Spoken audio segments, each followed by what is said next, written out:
So, trying to be Spider-Man is a very, very difficult thing to do, and today we're going to be breaking down my client's first video and how I shot it.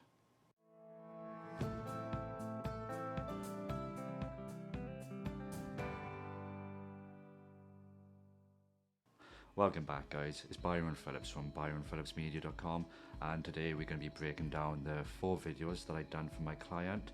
This is for people who essentially are starting out like myself, and the process that I undertook during the day. Now, we already talked about planning, creating the short list. This video is specifically about how that went and how I went in achieving it. So I'm just going to roll the first video and then we're going to talk about it afterwards.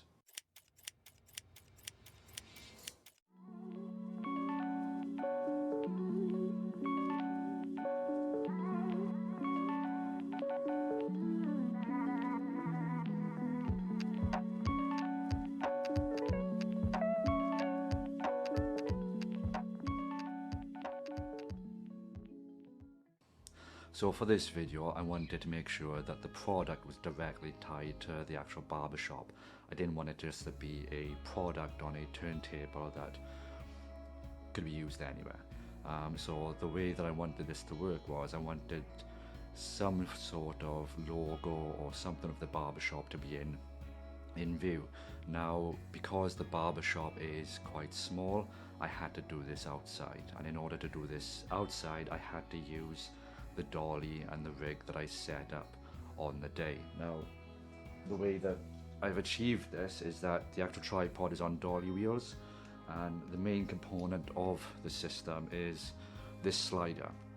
And all I've done with this slider is that I've put 2 carriages on so I can mount different pan heads or the actual Edelkrone system, and then I've got these bracket bars which allows me to put any additional lighting or the Des VR7 field monitor, and it worked out perfect.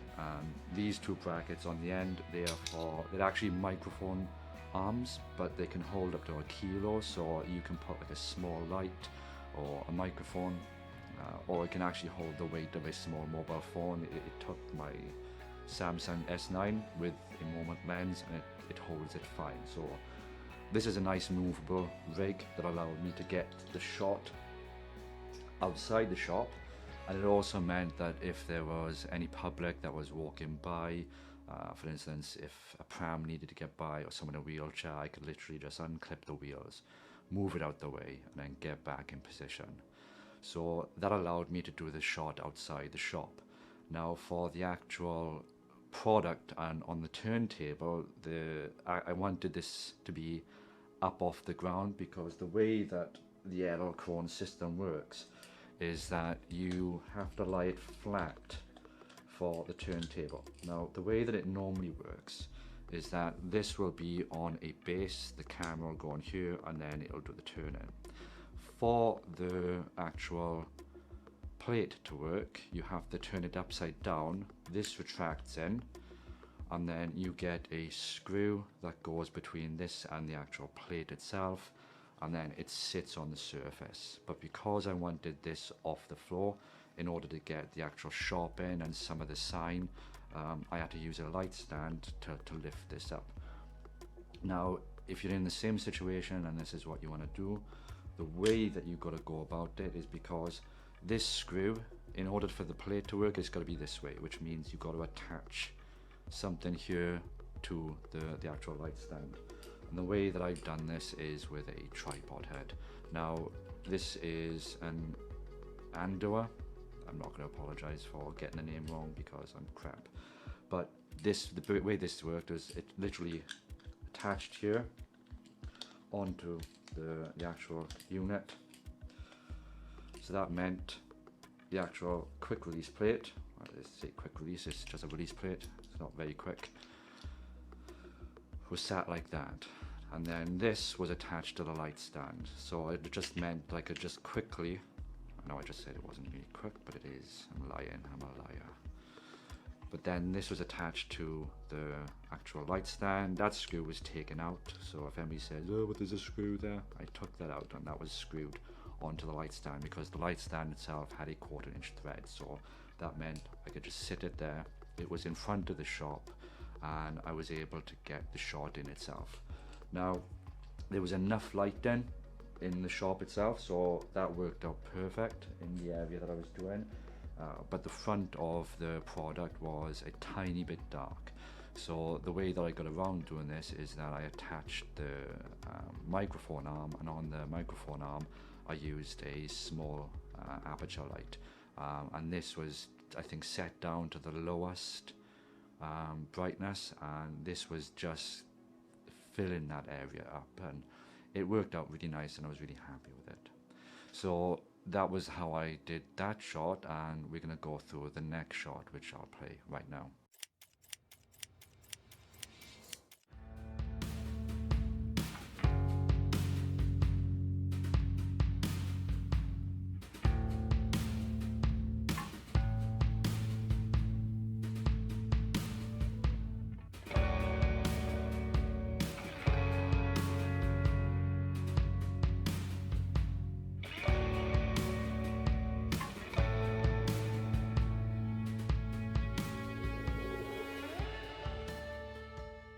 So the customer wanted the shop actually tied in with the community, and this was done in 3 different shots. All of it was done using the motion control system by Edelkrone, and the way that I achieved this is that with the system itself you can set focus points. Now you can focus the camera in a general direction, set that as a waypoint, and then focus on another area, move the camera to that, and then set that as another point.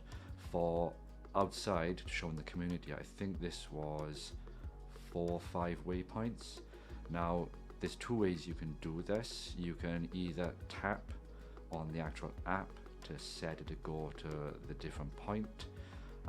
This is handy if you want to focus on a specific area for a period length of time, so you get the camera, move it to a position, leave it there for like say 5 seconds, and then press the button for it to go somewhere else. The other feature that they've introduced is that you can actually set 3 or more, I think it's a maximum of 6, and you can actually now specify the order in which you are going to go through these waypoints and the speed in which you get there. So I tried this for the first time for the outside shot, and the way that I've done this is that I set the waypoint for the right, the actual coffee shop, the coffee shop sign. I then had it spinning round to go to some of the other shops that were on the other side, and then to pan over and look at the actual barber shop. So that sequence itself was a minute long for it going from one area to another. Now, because this was the first time I done this, you do need to play around with the actual speed of each of the set points. One of the things that I'm finding is that go slow with it. The reason being is that I was finding that if there are certain movements that are quite fast, what happens is that the camera will pan over to that point, but it doesn't stop at that point. It's almost like it swings a little bit. So there was times where it was supposed to come a lot further down, and it didn't, and it was just going down and then back to the next point. So you really need to play about with the speed to make sure that it doesn't swing past or actually under swing, I think. You just need to fiddle with it, and that's what I had to do with that one. So in the end it ended up being longer than I needed, so I knew that when it came to editing it I'd have to cut that down into different sections, and that's why that particular shot is in 4 different sections for the actual community.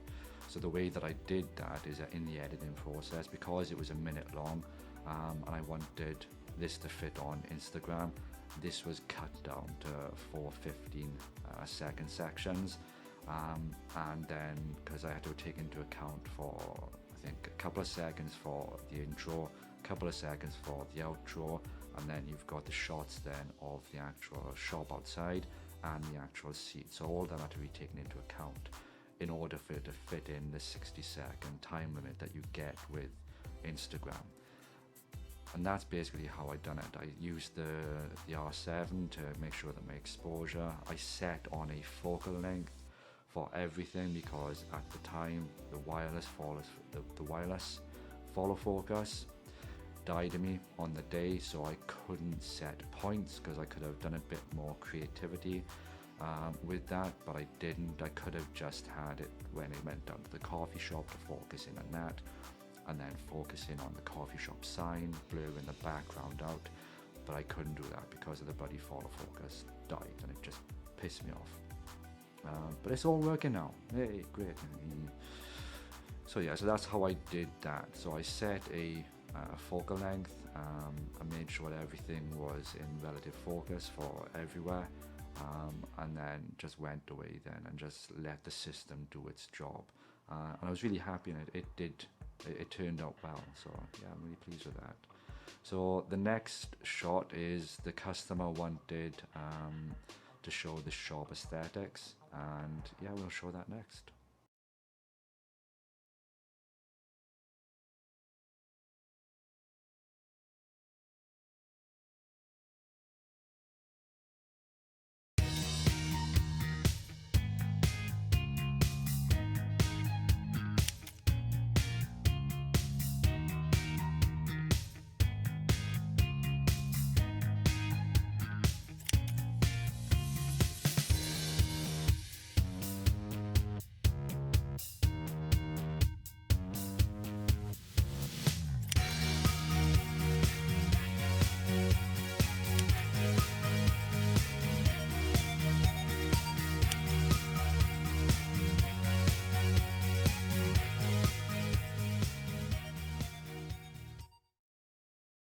So that video was a mix of using the Edelkrone system and using Flycam. The way that I did this is I attached a quick release plate on here so that I could just pull the camera off pretty quickly and just mount it on. Now this was already pre-balanced the night before because we did the product shortlist, so that meant I knew exactly what equipment that I'd be using and actually put this on. Now I had to keep the follow focus system on because even though it wasn't working, I'd already set all the balance up ready for this, so that was a pain in the backside, and it was a reminder that it was just it was there and I couldn't use it. But I wouldn't have been able to use it on this anyway, so it was by the by. But yeah, it was a mix of using this and using the actual Edelkrone system.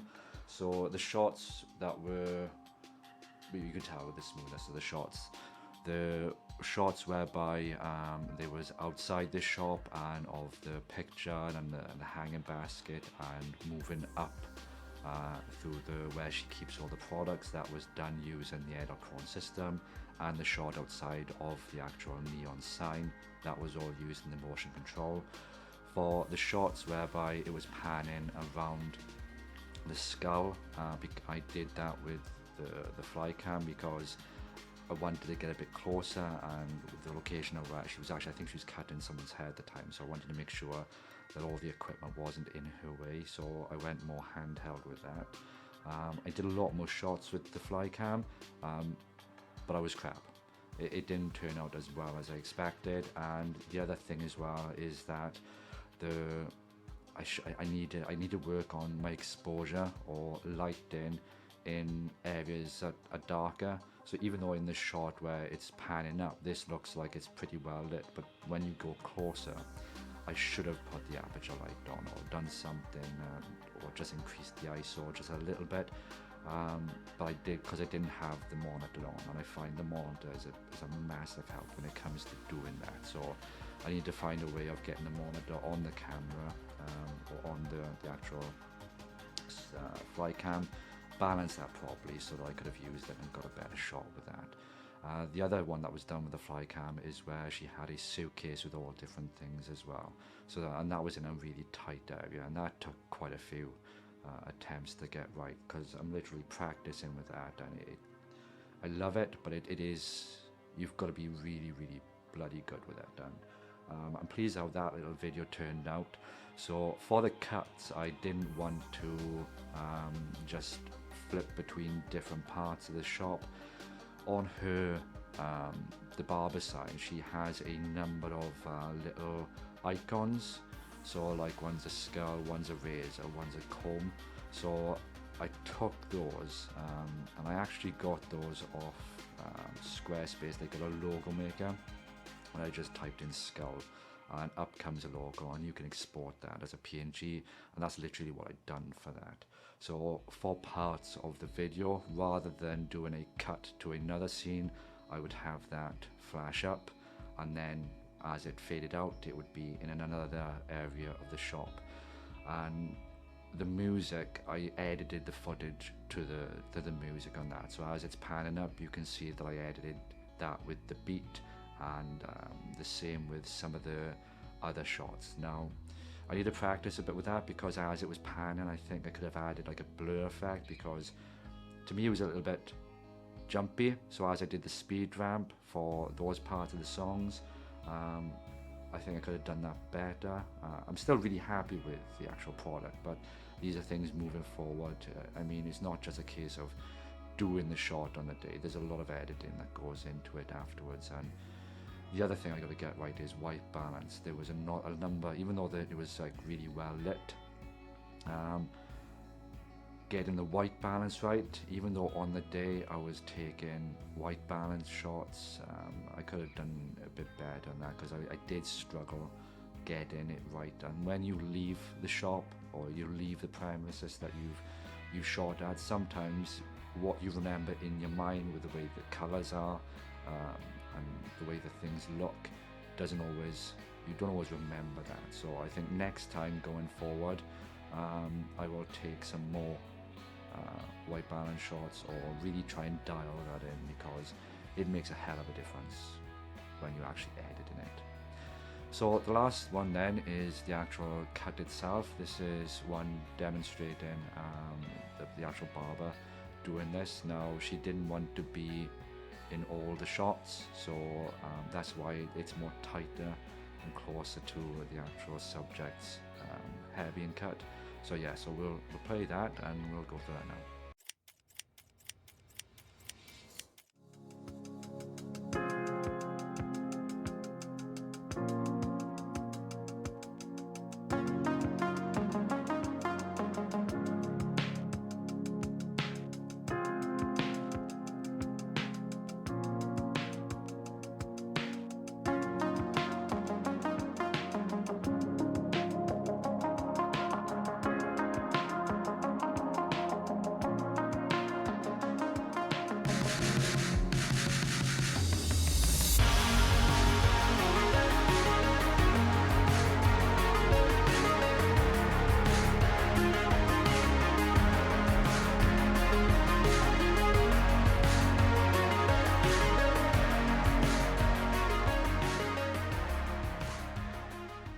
That video itself was shot entirely handheld. The only thing that I did with that is make sure that I was shooting at 50 FPS, because of the way the lighting is here in the UK. That's what it's set to for us, and I don't like messing with the settings of the camera. I know you can set it to 60, but I don't do that, because with the lighting that we've got here, you're gonna get massive flickering issues, and to be honest with you, I just don't want to deal with that. So I'm not precious about it being 60 frames per second or 50 frames per second. Whatever suits the actual job or the location that I'm at the time, then great. But this camera itself will only do 50 frames per second for the UK. I can unrestrict it and do it for 60, but it's just not worth the hassle.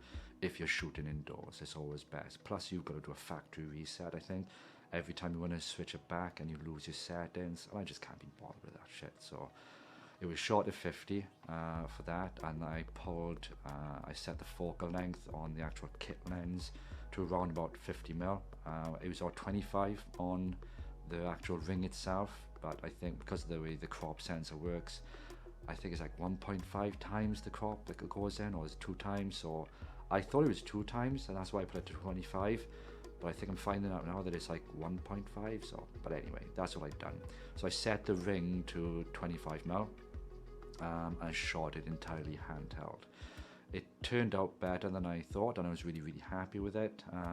There's no cuts in that, whereby in the last video I was putting in like the logos or different parts of the icons, so that between the cuts, this was purely about showing the customers the actual haircut that you will get from the barbershop.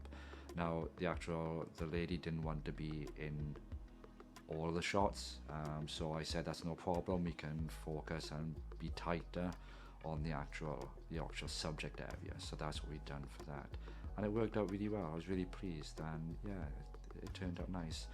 The only thing that I'm like before with the last video is the white balancing and get my exposure right, because it was handheld, I didn't have the monitor on, and I was relying on as much as I could with the camera. So even though I set the zebras to 65%, because that's what I like it to be for skin tones, make sure I'm not clipping in those areas, there's also a little dial like from 0 to +3 and -3, and I always keep that between 0 and the first notch underneath. So, but I don't think that was the right thing to have done in this area, because the lighting was controlled.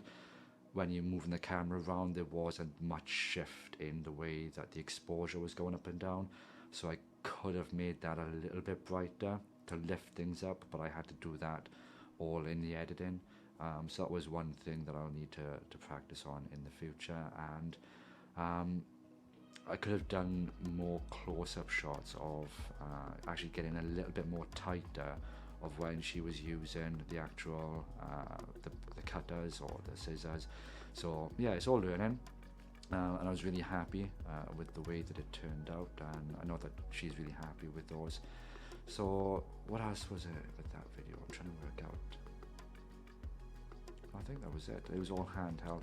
Now, one of the things I need to work out, because I've got the small rig cage on the actual camera, so I can put the monitor on there, but I need to actually rig this up better so that I can actually do more dynamic moves with the handheld, because there is some shots where I really liked where it was sweeping round and you could actually see a cut and it was coming over the shoulder and you can see down the arm. Now, I really like those type of movements, so I'm going to try and practice on those type of things for the next time I shoot like a barber's or something like that. But it went really well, and I'm really pleased. So that is how I shot those videos on the day. The majority of the lighting was all controlled by the shops. I didn't take in any additional lighting, and that's probably the other mistake that I made. Because I was concerned about the actual size of the shop and the location, I didn't want to take too much equipment. I was already taking enough, but I could have fitted in one light into that, and I could have used that because I'm using the newer is it studio system or some bloody thing, and with that they've got the tungsten lights, and they are, you can't set those, so once they're on. But I did buy other LED lights, and you can set the brightness with those. So if you're looking for a kit, it's a good kit to get, and I should have taken an additional light just to do a fill-in, but I didn't, so that was the mistake I made on that shoot, is that I need to fetch more light in, or find a way of fetching more light in and actually powering it, because I don't think it would have been very health and safety wise with that outside the shop with the general public. So that was the other concern that I had with that, but for future I will be looking to fetch another light in to sort that out. So I hope you found this beneficial. It was my first client shoot, and you'll probably be, for you, if you're in the same, I highly suggest that you just plan, and just, if things don't go to plan, don't worry about it, just get it done. Enjoy the day, because I bloody loved it. It was a complete stark contrast to my day job, and being far more creative and being your own boss was just fantastic. But just make sure you get things right and you get the planning right, and the rest of it will fall into place. You're gonna get it times where if things fail, but as long as you've got backup plans for that, you're golden. So please like and subscribe. Please like and subscribe. I always get that bit wrong. It always pisses me off. But yeah, that'd be great if you could. And yeah, see you in the next video, which I think is going to be how I actually edited the footage. So that one, you won't be seeing my lovely face, but it'll be how I actually edited one of the footage. So yeah, that's what we're doing next time.